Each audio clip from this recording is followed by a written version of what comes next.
अस्सलाम वालेकुम, नमस्कार, सत श्री अकाल, गुड इवनिंग। मैं हूँ आरज़ू काज़मी और आप देख रहे हैं पॉइंट ऑफ व्यू। हमें जी जॉइन किया है डॉक्टर मुख्तार खान साहब ने, बहुत शुक्रिया सर कि आज आप आए, थैंक यू सो मच। भाई थैंक यू आरजू जी। आप और आपके सुनने वालों को मेरा सलाम, नमस्ते, सत श्री अकाल, वनक्कम, नमस्कारम, हेलो और मेरी और Christmas, happy holidays. Thank you so much. बिल्कुल सर, अभी क्रिसमस की भी बड़ी तैयारियां होंगी, आप जहाँ पर हैं वहाँ पे तो बड़ा ज़बरदस्त किस्म का डेकोरेशन और सब कुछ होगा। आज आज -13 है बाहर। ओह!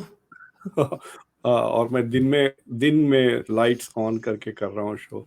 सर्दी इस बार का it's going to be very, मतलब नॉर्थ में तो खैर पूरा वाइट क्रिसमस है, लेकिन जहाँ पे हाँ। बर्फ नहीं है, सर्दी ज्यादा है, उनका मूड खराब हो जाता है। लेकिन सर कहा भी यही जाता है कि जो क्रिसमस है और इस तरह के जो फेस्टिवल है लाइट्स वाले स्पेशली, वो इसीलिए किए जाते हैं ताकि ये जो सर्दी है उसमें लोग इतना ज्यादा डिप्रेस ना हो, क्योंकि सुना ये भी गया है कि डिप्रेशन बहुत होता है लोगों को ऐसे मतलब वेदर में, यूरोप में भी और अमेरिका कनाडा में भी। इनफैक्ट मैंने एक रिसर्च पढ़ा है कि जो नॉर्थ अमेरिका में जो लोग डिसर्टेशंस लिखते हैं और जो हम्म। फ्लोरिडा में लिखते हैं, उनमें ऑप्टिमिज्म और पेसिमिज्म का बहुत फर्क होता है। जो सर्द हम्म। मुकामों पर रहते हैं वो थोड़ा डिप्रेस जरूर रहते हैं। इसमें कोई शक की बात ही नहीं है। क्योंकि सर मैं इस्लामाबाद में, और इस्लामाबाद के पास हिल स्टेशन है मरी ना, वहां पे लोग बहुत जाते हैं। तो जी हमारे कोई रिलेटिव्स अगर कराची से आते थे तो वो, मेरी मदर जब थी तो उनको कहते थे कि आप लोग मरी नहीं जाते, तो मेरी मदर कहती नहीं, हमें यहीं पे हमारी कुल्फी जम रही है, हमने उधर जाके क्या करना है। तो जी। क्योंकि यहाँ पे सर -1 और -2 तक तो चला जाता है बड़ी इजीली इस्लामाबाद भी। तो वो ज- कहते, उनको सर्दी लगती, वो कहते हमें यहाँ इतनी लग रही तो हम बर्फ जाके क्या देखें, हमें नहीं देखनी। तो लेकिन ये कि बहरहाल हर मौसम की अपनी खूबसूरती होती है। तो सर हम बात करेंगे चाइना की। और जी। जैसे कि आपसे मैंने बात की थी पहले भी कि जो है चाइना के में जैसे कि और वायरस की बात की जा रही है, उससे कितना खौफ है दुनिया में। और उसके अमेरिका चाइना अमेरिका रिलेशंस, इन दोनों चीजों को आप कैसे देखते हैं? देखिए, ये जो जिस अब इसको क्या कहिए कि this is the second wave कह सकते हैं, या return of covid to China. ये बहुत डेवस्टेटिंग है। मैं आज सुबह पढ़ रहा था कि एस्टिमेट्स जो लीक हुए हैं चाइनीज गवर्नमेंट से कि 248 मिलियन इन्फेक्शंस हो चुके हैं। यानी आप कह सकते हैं कि 1 आउट ऑफ 6, मतलब हर 1/6 Chinese is suffering from Covid. दूसरी चीज़ ये है कि चाइना के जो लोग, हालांकि उन्होंने कहते हैं कि नियरली एवरीबडी हैज़ 3 वैक्सीनेशंस और वो 3.5 बिलियन वैक्सीनेशन दे चुके हैं, उनके जो वैक्सीन ओरिजिनल थे they are not very effective. तो दूसरी चीज़ ये है कि वो ओरिजिनली भी जिस वायरस के लिए वो बनाए गए थे उसके लिए भी वो 60% से ज़्यादा इफेक्टिव नहीं थे। और उसके बाद अब ये जो वेरिएशंस आए हैं ओमिक्रॉन के, अलग अलग वेरिएशंस, उसमें तो ये कहा जा रहा है कि दे आर एब्सोल्युटली यूजलेस वो सारे वैक्सीनेशंस। तो अब हम्म। चाइना कोशिश कर रहा है पहली बार कि वो वेस्ट से जो इफेक्टिव है, जो नए वेरिएंट्स के लिए जो मॉडिफाइड वैक्सीन्स हैं, उसको वो मंगाने की कोशिश कर रहा है, and it is buying international market से जितना हो सके। तो एटलीस्ट मेरे ख्याल से इस बार बनिस्बत पहले China is making a genuine effort to fight covid. लेकिन इनकी जो कोविड ज़ीरो कोविड पॉलिसी थी, जो कह रहे थे कि शी जिनपिंग की ये सिग्नेचर पॉलिसी है, वो पॉलिसी ज़रूरी इसलिए थी कि उनको खुद पता था कि उनके जो मेडिकल मेजर्स हैं और उनके जो वैक्सीन हैं वो इनफेक्टिव है, ख़ास तौर से ओल्डर लोगों के लिए जिनके पास कोई प्री एग्जिस्टिंग कंडीशन हो। तो इस वजह से वो लॉकडाउन में थे। अब इन्होंने पॉलिसीज़ पूरी उल्टी कर दी है। तो चाइना से एक ये नैरेटिव आ रहा है कि ये जो कोविड बढ़ रहा है वो इसलिए बढ़ रहा है कि शी जिनपिंग की पॉलिसी के खिलाफ पब्लिक ने उन्हें मजबूर किया थ्रू प्रोटेस्ट कि ज़ीरो कोविड करें। लेकिन ज़ीरो कोविड से दो चीज़ें हो रही थी, जानें तो ज़रूर बच रही थी, ख़ास तौर से जो older members of the community है, लेकिन उससे इकोनॉमी में भी डाउन आ रहा था और मेंटल हेल्थ पे काफ़ी असर हो रहा था। आपको पता है कि एक बिल्डिंग में अगर एक शख्स को पॉजिटिव हुआ था, तो उसको तो इमीडिएटली वो लेके जा रहे थे, क्वारंटाइन कर रहे हुँ, थे, लेकिन पूरी बिल्डिंग को भी वो क्वारंटाइन कर दे रहे थे। बिल्कुल। वेदर हुँ, आप पॉजिटिव हुँ, हो या नेगेटिव हो, नथिंग हुँ, लाइक दैट। तो उससे जो लोग फँसे रह रहे थे बिल्डिंग में, मतलब महीनों-महीनों बाहर नहीं जा सक रहे थे, फूड का शॉर्टेजेस होने लग गया था, जो यूथ अनएम्प्लॉयमेंट है वो भी काफ़ी तेज़ी से बढ़ रहा था। तो it was having an impact on mental health. अब इन्होंने पूरी पॉलिसी उल्टी कर दी है। चाइना की जो सेंट्रल गवर्नमेंट है, उन्होंने वो जो है सो हर प्रोविंस को ग्रोथ पे मेजर करते थे पहले। फिर पिछले 2 साल से they were measuring the quality of a province कि उनमें कितना कम कोविड हो। तो आपको जो फेडरल फंड्स आ रहे थे, जो प्रमोशंस, पैसे वगैरह जो आ रहे थे, it were coming on low covid. लेकिन अब फिर से उन्होंने पॉलिसी बदल दी है and they are pushing for high growth, यानी आपका इकोनॉमिक ग्रोथ। तो अब ये कह रहे हैं कि वो जो आपके पास, अगर आपको कोविड पॉजिटिव भी है, तो वो कह रहे हैं कि जॉब पे जाएँ, ताकि वो इकोनॉमी को फिर रिवाइटलाइज़ करें, क्योंकि सबसे बड़ा असर जो होने वाला है इसका सप्लाई चेन्स पे तो हुआ ही है, बट और मज़ीद डिस्टर्ब करेगा सप्लाई चेन्स को और चाइनीज़ इकोनॉमी को। और 2023 में एक्सपेक्ट किया जा रहा है कि मार्च तक थर्ड वेव आ जाएगा, यानी 21 जनवरी से चाइना का न्यू ईयर है, तो सेकंड वेव जब शुरू हो हुँ, जाएगा, फर्स्ट वेव अब शुरू हो रहा है, फिर जब ये छुट्टियों से वापस आएँगे, जॉब पर आएँगे, तो तीसरा वेव शुरू हो जाएगा। तो एस्टिमेट्स बाज़ के 1.2 से लेके 1.5 मिलियन डेथ्स हैं।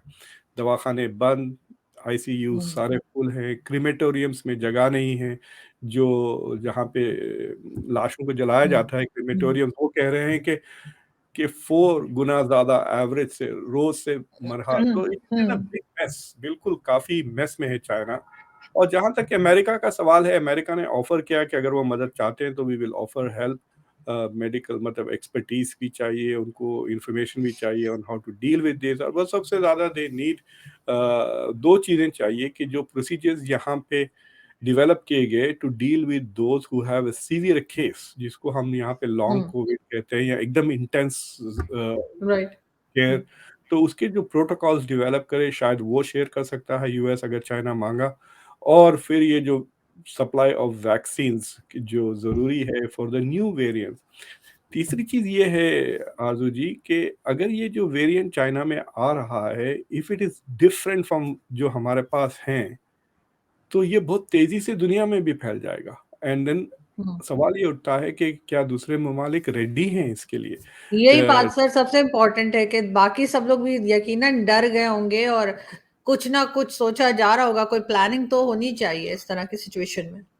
देखिए, अब मेरी फैमिली कल जा रही है इंडिया, तो मैं फ़ॉलो कर रहा हूँ बहुत क्लोज़ली इंडिया में क्या हुँ, प्रोटोकॉल्स हो रहे हैं। तो वहाँ पे साफ लिखा हुआ है कि जो 5-6 मुल्कों के उन्होंने नाम लिए, Japan, south Korea, basically Thailand, China से जो हुँ, भी लोग वापस आ रहे हैं इंडिया को, तो उनके लिए तो वो 100% वो कोविड नेगेटिव हुँ, टेस्ट डिमांड कर रहे हैं। तो एयरपोर्ट पैक हो जाएँगे, देखना आप हुँ, एयरपोर्ट पे, जिसकी वजह से भी एयरपोर्ट्स पे ही फैल सकता है कोविड, क्योंकि हुँ, इतना लोग जमा होंगे जिनको अब टेस्ट किया जा रहा है, राइट?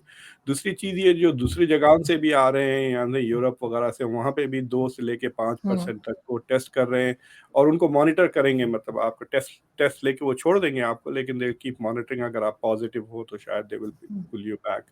तो दूसरे ममालिकों को भी चाहिए, ख़ास से जो बेल्ट एंड रोड इनिशिएटिव में इन्वॉल्व हैं, जो लोग जहाँ से ट्रैफ़िक चाइनीज़ वर्कर्स की आ रही है, जा हुँ, रही है।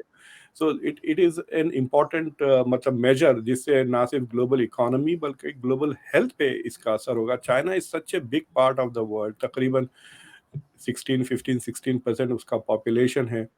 तो अगर आप दुनिया को एक चेन की तरह देखते हैं, तो अगर एक भी कड़ी कमज़ोर हो जाती है, तो पूरी चेन कमज़ोर हो जाती है। जी। नहीं, आप बिल्कुल ठीक कह रहे हैं सर। मगर साथ-साथ सर अगर हम ये देखें कि ये तो पहले भी हो चुका है और मेरे ख़्याल है इस वक़्त दुनिया फिर भी पहले से ज़्यादा जो है वो तैयार है। क्योंकि पहले जब हुआ था 2020 में तब तो बिल्कुल भी लोगों को आइडिया नहीं था और उस वक़्त बहुत ज़्यादा एकदम से लोगों को हो गया था। जी। अब तो लोग मैंने देखा पाकिस्तान में भी इस्लामाबाद में मैं हूँ और लोग मास्क लगाना शुरू हो गए हैं दोबारा से जो है वो डिमांड में आ गया मास्क। लेकिन सर रिलेशंस अगर हम देखें चाइना की, अमेरिका के साथ और साथ इंडिया के साथ भी रिसेंटली क्लैश भी रहा है। तो किस तरह देखते हैं आपके क्या क्या चल रहा है, मतलब स्पेशली अमेरिका और चाइना, क्योंकि इन दोनों को हमेशा से लोग ऐसे देखते हैं कि जी आप चाइना की तरफ है, पाकिस्तान में पूछा जाता है, या अमेरिका की तरफ है। लास्ट टाइम भी जब इमरान खान प्राइम मिनिस्टर थे तो कहा यह जा रहा था कि इमरान खान चाइना को सपोर्ट कर रहे थे और आर्मी चीफ जो थे वो अमेरिका की तरफ थे, इसलिए दोनों का क्लैश चल रहा था। तो आप क्या समझते हैं कि इन दोनों कंट्रीज के रिलेशंस कैसे हैं?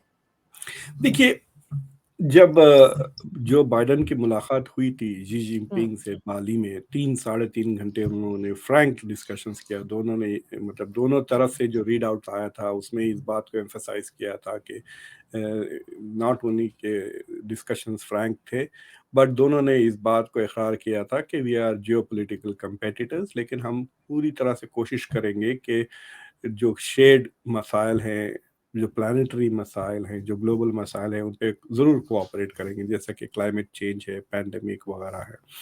और इससे ये समझा जा रहा था कि शायद ट्रेड रिलेशंस अमेरिका के साथ चाइना के बेहतर होंगे। लेकिन पिछले 1 हफ्ते में एक नई डेवलपमेंट हुई है जिस इज़ वेरी इंटरेस्टिंग। अमेरिका का एक छोटा-सा इदारा है, गवर्नमेंट का इदारा है जो एक्सपोर्ट्स कंट्रोल करता है। तो जो एक्सपोर्ट्स जाते हैं दूसरे ममालिकों को, उसके बारे में वो रेगुलेशन बनाता है और उनकी एक लिस्ट है जिसे वो एंटिटी लिस्ट कहते हैं। तो उस पे उन्होंने कई ऐसे कंपनीज़ को लिस्ट पे डाल दिया है, जो बहुत ही एडवांस लेवल के सेमीकंडक्टर्स और चिप्स वगैरह बनाते हैं, इंटीग्रेटेड इलेक्ट्रॉनिक्स की कंपनीज़ हैं ये। और उनको ये लिस्ट पे आने से ये हो गया है कि अमेरिकन गवर्नमेंट विल डिटरमिन कि वो कौन-सा प्रोडक्ट उनका कौन से मुल्क को एक्सपोर्ट करेंगे, और उन सारे रिस्ट्रिक्शंस चाइना पे लगा दिए। यानी they are actually trying to cut off hmm. China from access to advance semiconductor. तो वही। सेमीकंडक्टर का रिसर्च तो अमेरिका में बहुत होता है, डेवलपमेंट यहाँ होता है, लेकिन मैन्युफैक्चरिंग एशिया में होती है। 85% कहते हैं कि ताइवान में होती है। और उसके बाद फिर चाइना में होती है। तो it is going to affect China's मतलब कंप्यूटर इंडस्ट्री, उनकी आईटी इंडस्ट्री पे ज़रूर नेगेटिव असर होगा डेवलपमेंटली। तो लोगों का कहना है कि it is a very hostile act जो अमेरिका ने किया है, बहुत ही हॉस्टाइल एक्ट है, और इट विल एस्केलेट मतलब it will force China to retaliate in some way. अभी तक तो चाइना की तरफ से कोई मतलब जैसे वो बिजी विद कोविड के उनका शायद उस हम्म। पे तवज्जो नहीं किया, बिकॉज़ ये छोटा-सा इदारा है, ज़्यादा मीडिया अटेंशन भी नहीं मिला इस पर। सो इट अपीयर्स के वॉशिंगटन में अब ऐसे लोग आ गए हैं जो पुराने कोल्ड वॉरियर स्टाइल जो लोग हैं, जिनका यही मकसद होता है कि हम चाइना को किस तरह से कंटेन करें। जब सोवियत यूनियन के खिलाफ कंटेनमेंट था तो कम्युनिज्म को फैलने से रोकने की कोशिश की जा रही थी, इसकी स्प्रेड। मुझे लगता है कि यहाँ पे जो मेन प्रायोरिटी रहेगी अमेरिका की चाइना को कंटेन करने की, कि जो अमेरिका और चाइना के बीच में जो टेक्नोलॉजिकल गैप है अभी भी, उसको बरकरार रखें या बढ़ाएं। they were going to prevent China from catching up with America technologically। तो मेरे ख्याल से that is going to be the cutting edge of the Cold War। अगर शुरू भी आप कह सकते हैं कि आप in some ways there is a kind of a cold trade war जो चल रही है। और अब देखना है किस हद तक मैं देख रहा था कि फॉरेन डायरेक्ट इन्वेस्टमेंट्स चाइना में 2021 में भी काफ़ी हुए हैं। मतलब हम कह रहे हैं कि मैन्युफैक्चरिंग मूव हो रही है, लेकिन अगर आप जाके डेटा देखते हैं तो हम्म। अभी भी लोग चाइना में इन्वेस्ट कर रहे हैं। They are going there hmm. For मतलब इन्वेस्ट चाइना में सब डायरेक्ट इन्वेस्टमेंट्स। इंडिया में भी सर्विसेज के लिए ज़्यादा इन्वेस्टमेंट्स आते हैं, बट चाइना में तो most of it is manufacturing ना। तो तो देखना है। तो जो जो दो क्रिटिकल फैक्टर्स जो रहेंगे, या तीन कहिए, 2023 में जब हम एक साल के बाद ये करेंगे, then we should do a show to find out कि एक, कि चाइना की हम्म। इकोनॉमी कैसा सरवाइव करी है ये कोविड का अटैक। नंबर टू, हम्म। कितनी मैन्युफैक्चरिंग चाइना के बाहर चली गई है, मतलब जो उनके पास आ रही थी, how has it impacted foreign direct investment into China directly. और थ्री, कि अमेरिका और चाइना के बीच में जो ट्रेड था वो किस हद तक कम हुआ है। That is going to be critical कि क्या ये मुल्क अलग होते जा रहे हैं, क्योंकि जब तक इनमें ट्रेड ज़्यादा है और ट्रेड बढ़ता है, दे विल बी इंटरडिपेंडेंट, यानी हॉस्टिलिटीज़ के लिए हम्म। रूम नहीं रहेगा। लेकिन जैसे जैसे इकोनॉमिकली दूर हो जाएंगे तो ये लड़ने के चांसेस बढ़ते चली जाएंगे। So that is going to be critical कि ये इंटरडिपेंडेंस बढ़ता है या कम होता है? क्योंकि सर चाइना की पाकिस्तान के साथ तो खैर हमेशा से एक रिलेशन रही है, जिसे कह लें कि एक बिजनेस रिलेशन ही कहा जा सकता है। हमारे यहाँ तो खैर ऐसे बताते हैं जैसे पता नहीं वो हमारा कौन सा जो है ना भाई है और पता नहीं क्या है, लेकिन ऐसा कुछ भी नहीं है। वो जाहिर इन्वेस्टमेंट की हुई है चाइना ने, तो इस वजह से पाकिस्तान के साथ उसके कुछ रिलेशंस हैं और वो उसको बेहतर तरीके से करने की कोशिश भी करते हैं, खासतौर पे पाकिस्तान। लेकिन इंडिया के साथ चाइना की हमेशा से एक टेंशन रही है, और अभी रिसेंटली भी आपने देखा होगा कि एक झड़प हुई है इनकी, रिसेंटली भी क्लैश चला था। उसके बाद भी बिलावल भुट्टो जरदारी का स्टेटमेंट आया उनके लिए, नरेंद्र मोदी जी के लिए, तो बहुत से लोगों को, मेरे समेत, उसमें मैं खुद भी शामिल हूँ, मुझे ऐसा लगता है कि जी वो उन्होंने शायद चाइना के दबाव में आके कर दिया, कि चाइना की तरफ से कोई प्रेशर था तो उन्होंने कहा चलो एक एक स्टेटमेंट ये फेंक देता हूँ मैं, तो चाइना खुश हो जाएगा। लेकिन खैर मैं गलत भी हो सकती हूँ और मैं कुछ क्लेम नहीं कर रही। लेकिन सर आपको लगता है कि ये जो स्टेटमेंट उन्होंने दी थी बिलावल साहब ने, वो मैं कहीं से बैलेंस थी? देखिए, आपने 3-4 सवालें पूछ ली, तो एक तो पाकिस्तान और चाइना का रिश्ता है, मुझे लगता है कि वो बहनोई और साले का है।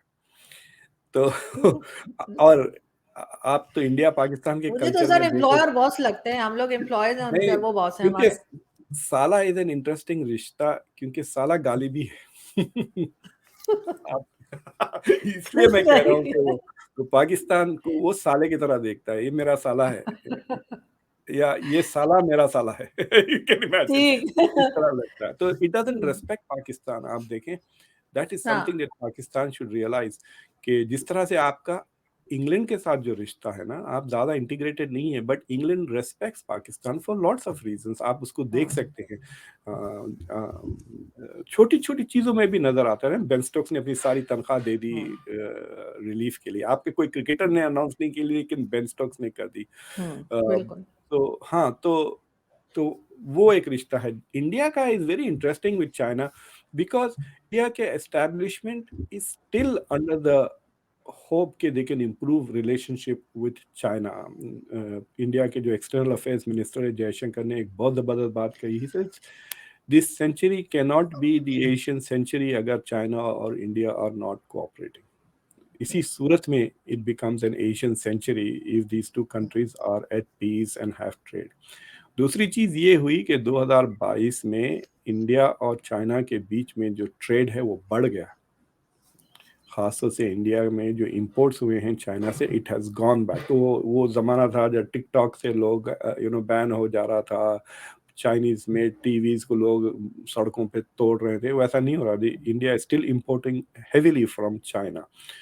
तो इंडिया का जो सेकंड बिगेस्ट ट्रेडिंग पार्टनर है फिलवक्त, वो चाइना है, and they are about to reach, they are saying कि $100 billion worth of trade. So it will be a major effect ना, लोगों पे असर होगा। बिजनेसमैन जो ट्रेड कर रहे हैं, they will put pressure on the government कि भाई यू शुड हैव पीस।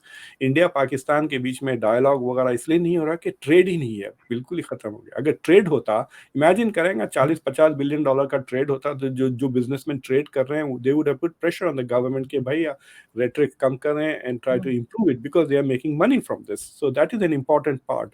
और जहाँ तक कि बिलावल का जो स्टेटमेंट है, उसका नतीजा तो उन्होंने देख लिया ना फौरन एक हफ्ते बाद। तो मतलब ब्लिंकन ने मुलाकात भी नहीं की।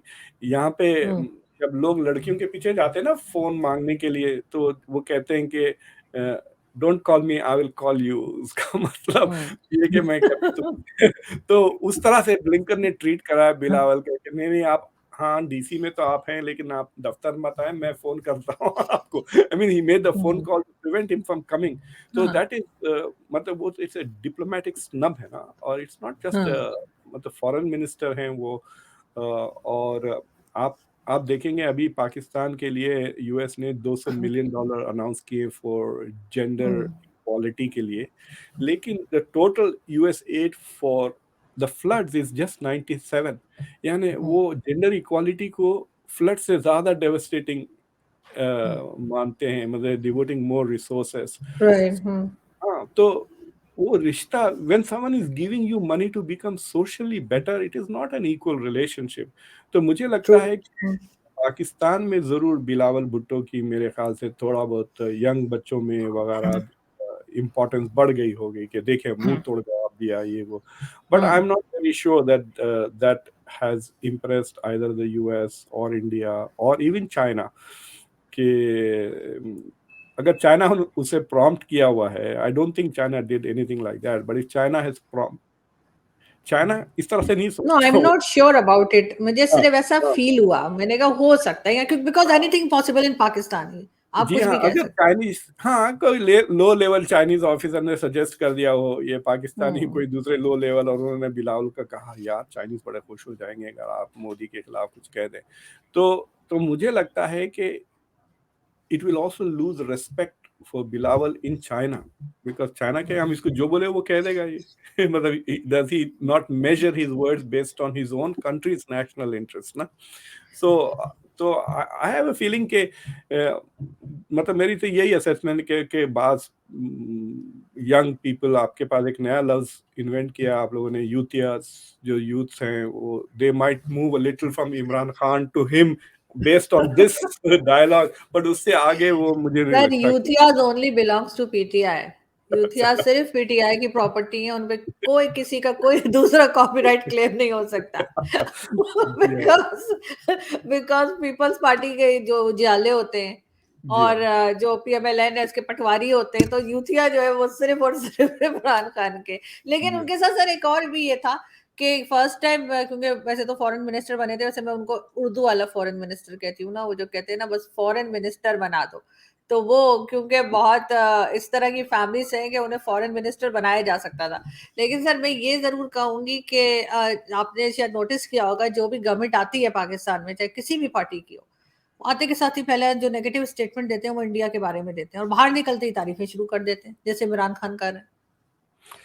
देखिए वो जो इमरान खान की जो सारी तारीफें हैं दे आर नॉट, इसके लिए अंग्रेजी में एक लफ्ज है कॉल्ड डिसइंजेन्युअस, मतलब ये हम्म। सिंसियर नहीं है हम्म। ये। ही इज ट्राइंग टू से कि हमारी जो करंट गवर्नमेंट है पाकिस्तान की वो इतनी बेकार है कि वो इंडिया से भी बेकार है, that is what he is trying to say, कि देखिए जैसा जयशंकर ने अकड़ के बात किया ये वो भी नहीं कर सकते, मैं होता तो करता, तो that is what Imran but Khan he is said trying के बट सर उन्होंने एग्जांपल दी है टू। प्राइम हाँ मिनिस्टर हाँ नरेंद्र मोदी की कि जी वो उनके तो करप्शन के केसेस कोई नहीं है, हाँ, और इस तरह के। वो बात तो है, मतलब अब इनके भी आ गए हैं। सो आई थिंक जो मुस्लिम दुनिया में मैं ये टेंडेंसी है कि इजराइल के खिलाफ कुछ कह दें तो आपकी इज्जत बढ़ जाती है, और फिर इंडिया के खिलाफ कुछ कह दें हम्म। तो you are suddenly very loyal, आप अच्छे मुसलमान भी बन जाते हैं, मतलब आप हर किस्म के आपके ऑडियो टेप्स हम्म। बाहर निकल सकते हैं लेकिन अगर आपने इंडिया के बारे में कोई नेगेटिव बात कह दी तो अरे वाह क्या जबरदस्त आप हम्म। पाकिस्तानी है या जबरदस्त मुसलमान है। बट बट मैं ये बात फखर साहब के शो पर भी कह रहा था अभी कि जिनके पास लाठी लंबी होती है ना उनको ज्यादा जबान चलाने की जरूरत नहीं होती है। इमेजिन जी करें सर। आप और मैं बैठ रहे हैं, आप गाली दे रहे हैं मुझे और मैं अपनी बंदूक को साफ कर रहा हूँ, और मुझे एक भी लफ्ज बोलने की जरूरत नहीं होती अगर मेरे हाथ में बंदूक है और आप वो देख रहे हैं और आपके हाथ में कुछ सर वो भी नहीं ये भी सर ये भी तो कहा जाता है ना कि खाली बर्तन शोर ज्यादा मचाता है, तो है और जब कुछ ना बताता हो तो है। फिर ज्यादा बोलते हैं। बिल्कुल। हम्म। नहीं, but it is also distracting from the main issues ना, कि मेरे ख्याल से जो यूएन सिक्योरिटी काउंसिल की मीटिंग के हम्म। बाद उन्होंने ये बयान किया that universe security council meeting was, Bilawal Bhutto वहाँ G77 की मीटिंग में गए हुए थे, but Jaishankar who was also in town, जो इंडिया के foreign minister, he was chairing a security council meeting जिसका मकसद एक ही था कि इंडिया को परमानेंट मेंबर बनाया जाए यूएन का, और इंडिया को वीटो पावर दिया जाए। सो जो पाकिस्तान की जो मिशन थी मस्ट बी फॉलोइंग दिस, ये तो पाकिस्तान के लिए it will B hmm. Ultimate nightmare ना अगर इंडिया परमानेंट मेंबर बन जाता है यूएन सिक्योरिटी जी। काउंसिल का। हम्म। तो मेरे ख्याल से वो जो डिप्लोमेटिक फ्रस्ट्रेशंस वगैरह एक्यूमुलेट हो रहे हैं अ, उसके एक किस्म से वो निकल गया यूं कह सकते कि जो दिल की बात थी वो जुबान पे आ गई उनकी, फ्रस्ट्रेट होकर के मैं इतना जबरदस्त शानदार शख्स हूँ और ये हम्म। आदमी, how come I am getting outplayed at this game ना। तो वो चीज़ है, और दूसरी चीज़ है, मैं ये बात आपको सीरियसली कहता हूँ कि ये इससे पहले क्या एक्सपीरियंस था इनका मतलब what was he doing before he became the foreign minister, right? कभी इन्होंने एम्बेसडर का रोल अदा किया है कंपेयर टू से जयशंकर जो has been an ambassador sir to some of that's why I call him Urdu's foreign minister. अगर आप उर्दू पढ़ते हो तो उर्दू में जो फॉरेन होता है ना, तो ये जी हाँ, जी वो हाँ, वाले जी हाँ, मिनिस्टर। बाहर का मिनिस्टर, जी हाँ। आई कैन जी हाँ। अंडरस्टैंड दैट, जी हाँ। आई थिंक कि ब्यूरोक्रेसीज भी अगर बेटर एम्पावर्ड हो ना आपके, तो अगर you have foreign service people जिन्होंने यूएन में भी काम किया हुआ थोड़ा बहुत, they should be more empowered to be able to tell the minister. एक बर्तानिया का एक शो आता था कॉल्ड यस मिनिस्टर, जी। जिसमें जो बैलेंस बिटवीन सिविल सर्विस और इलेक्टेड मिनिस्टर्स, आपको पता चलता था कि कितना वो डिपेंडेंट और मैनिपुलेटेड रहते थे। तो आई एम नॉट सेइंग कि उतना मैनिपुलेटिव है इंडिया की civil service, but Indian civil service is very competent, so he is very very well prepared.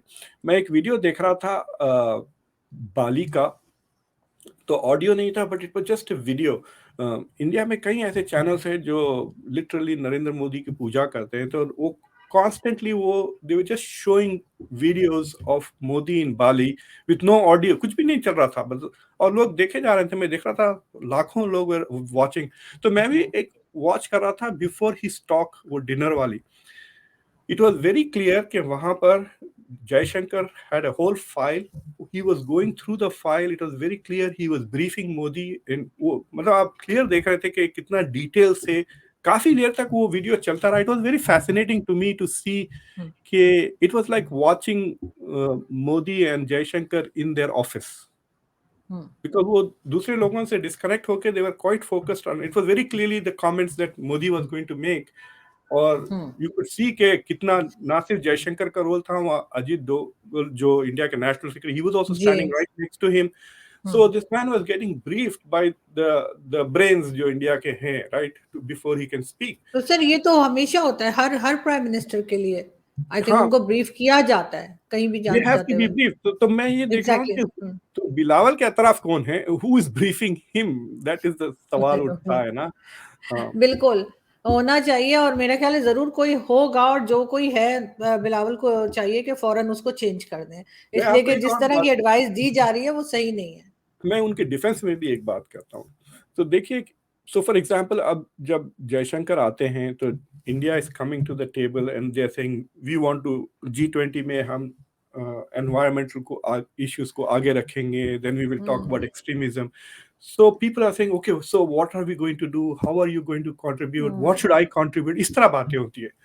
जब बिलावल आ रहे हैं तो Bilawal is trying also to do कि भाई let's talk about environment, let's talk about the floods in Pakistan. तो public कह रही keep that all aside, let's talk about TTP first. आप क्या कर रहे हैं? Let's talk about the Taliban, let's talk about your extremist. आपकी वो बातें छोड़े, कश्मीर कश्मीर छोड़े, ये बताएं आपके न्यूक्स अभी भी सेफ हैं या नहीं है, you know. So he doesn't want to answer those questions. मतलब इट एक्सपोजेस के my country of is course. a बिल्कुल। problem for the world. तो मुझे लगता है कि जब वो बाहर थे गवर्नमेंट की, he didn't realize कि how aggressively the rest of the world इस तरह के सवाल पूछती है उनसे. एक्चुअली And I, उनको पाकिस्तानी मीडिया की आदत होती है शायद, जो उनकी मर्जी से पूछते हैं, जी या उनकी मर्जी से ही कोई क्वेश्चन बनता है।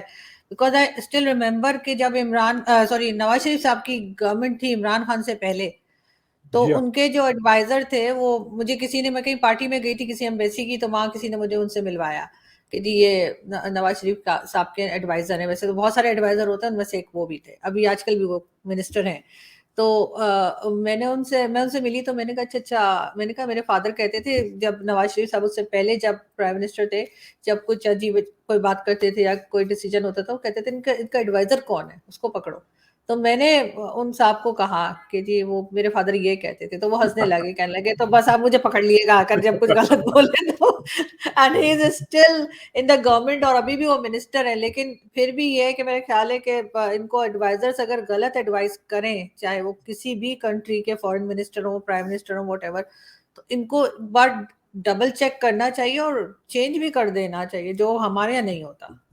नहीं, it can be frustrating. So for example, अगर इंडिया की कोई लीडर बाहर आके इज टॉकिंग अबाउट इकोनॉमी या इंडिया, हमने दुनिया को वैक्सीन्स दिया, हमने ये किया, हाँ, और वो लोग कहें वो सब छोड़ें, आप लेट्स टॉक अबाउट ये जो आपके पास हेट स्पीच चल रही है, हाँ।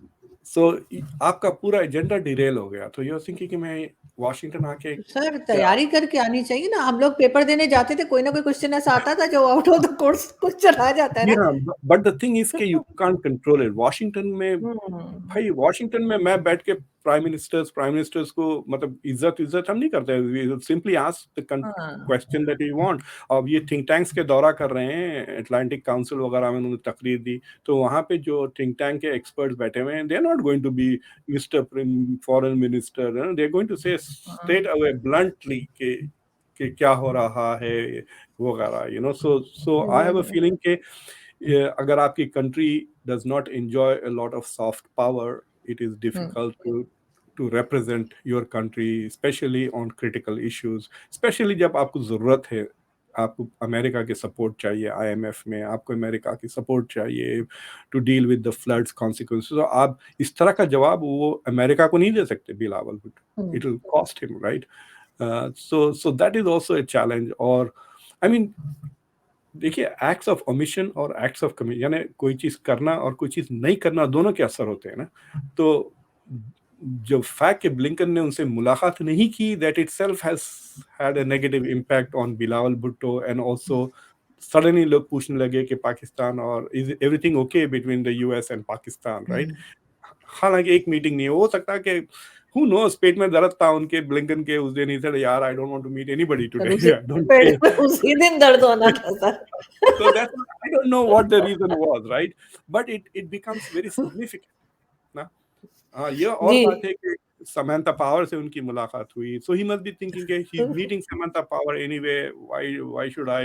And then when he comes here he's going to say Kashmir is coming, we know what he's going to talk about, there's nothing hmm. new।